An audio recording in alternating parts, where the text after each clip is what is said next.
প্রায় শতবর্ষী এক বৃদ্ধার চিকিৎসার খরচ নিয়ে পারিবারিক কলহ ও টানাপোড়েনের এক ঘটনার চিত্র তুলে ধরতে আজ আমরা চলে এসেছি গাজীপুর।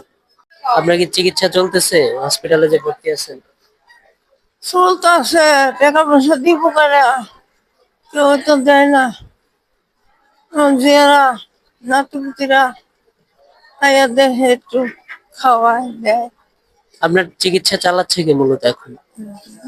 আর ভাইয়ের ঘরে ছেলের ঘরের নাতি নিল জায়গা সম্পত্তি লেখা, আমার তো কিছুই দেয় না, দেহেও না, দেখাও করে না। দাদি কেমন আছো? ছেলের ঘরের নাতিকে যে আপনি সম্পত্তি দিয়েছেন, আপনি কিসের বিনিময়ে দিয়েছেন সম্পত্তিটা? দিয়েছিলাম নাতি আমার খাওয়াইবো, পালবো, যত্ন আদর করবো, নাতিন জামাই খাওয়াইবো, আদর যত্ন করবো, এর লেগে দিছিলাম। এখন কি তিনি আপনাকে দেখাশোনা করে না? না, তখন আর দেখাশোনা করে না। আমার আম্মা, আমার ভাই তো একটা মারা গেছে। মারা যাওয়ার পরে আমার ভাইকে, ভাইয়ের ছেলেটারে সম্পত্তিটা দিচ্ছে। ওরা বলছে আমারে জীবিত থাকতে খাওয়া পড়া ওষুধ পানি সব দিবে, কিন্তু এটার জিম্বা হয়েছে আফরুজার জামাই জিম্বা হয়েছে।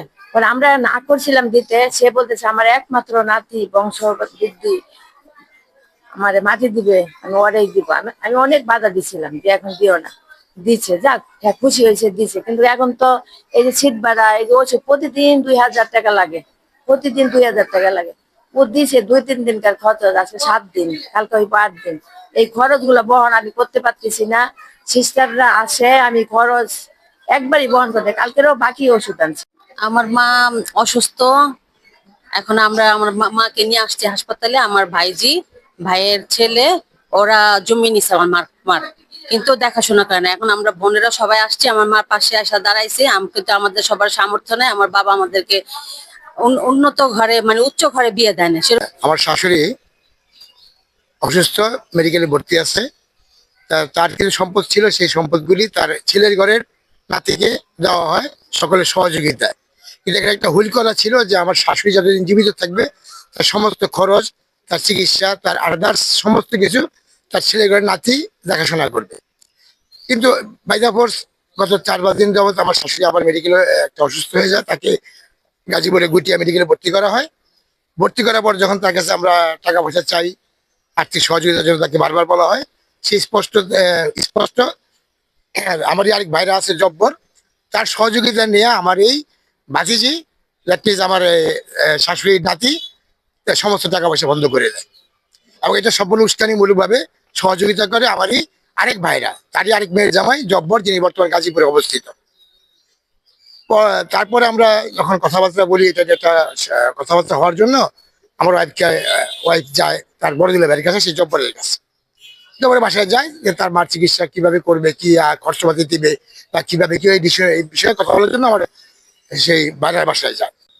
তা আমার ওয়াইফ এখানে যাওয়ার পরে যা বিভিন্ন কথাবার্তাগুলি বলে, তখন আমার ওয়াইফকে প্রচন্ড মারধর করে।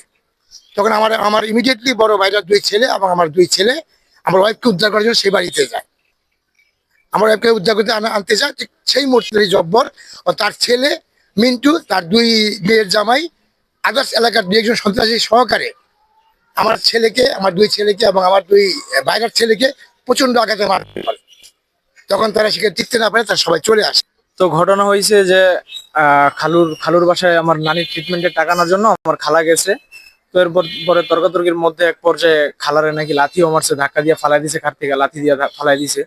তো এরপর যে এক পর্যায়ে খালা আমাদেরকে ফোন দিয়ে এই বিষয়টা জানাইছে। তো আমরা খালারে উদ্ধার করার জন্য গেলাম।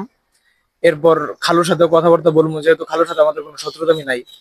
তো এক পর্যায়ে আমাদের সাথে সে ধাক্কা থেকে করে আমাদেরকে মারধর করে বাড়ি থেকে বের করে দিছে। আমরা তাদের সাথে আর টিকতে পারি নাই।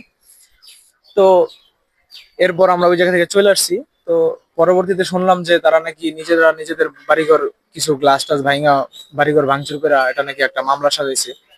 তো এই মামলা নিয়েও আমরা একটা আতঙ্কের ভিতরে আছি। আর এদিকে আবার আমার খালা নানি দুজনেই অলরেডি হসপিটালে ভর্তি এই মুহূর্তে।